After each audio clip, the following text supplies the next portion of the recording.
একটি শিক্ষণীয় গল্প।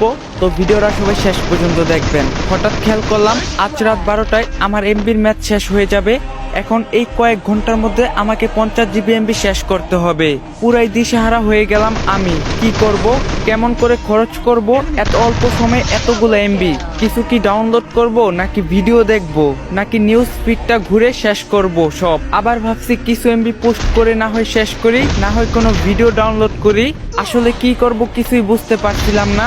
এত মূল্যবান এমবি গুলো এভাবে নষ্ট হয়ে যাবে, কোনো কাজেই আসবে না আমার। ঠিক তখনই কেন জানি আমার মনে হলো, হায় আল্লাহ, যদি আমি জানতে পারি যে আজ রাত 12টায় আমি মারা যাব, আমার হাতে তো আর মাত্র কয়েক ঘন্টা সময় আছে, তখন তাহলে আমি কি করব?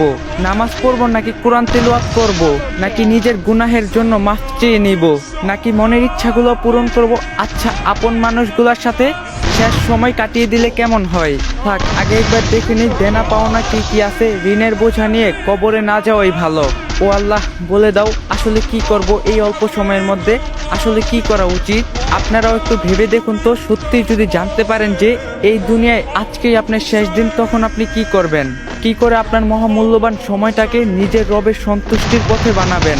আসুন, সময় থাকতে আমরা নিজেদেরকে বদলাই। আল্লাহ আমাদের সবাইকে হেদায়েত দান করুক, আমিন। তো গাইস, যদি ভিডিওটা ভালো লাগে বেশি বেশি করে কপি লিঙ্ক করে দিবেন, কারণ আইডিয়া ফিউজ আছে, আইডিয়া আনফ্রিজ করে দেন। আর আপনারা যদি এখন থেকে ইসলামিক ভিডিও দিতে বলেন, অবশ্যই কমেন্টে বলবেন, কারণ আপনাদের কমেন্টের উপরে ভিডিও বানান। আপনারা যদি বলেন ইসলামিক ভিডিও দিতে, তাহলে ইসলামিক ভিডিওই দিন।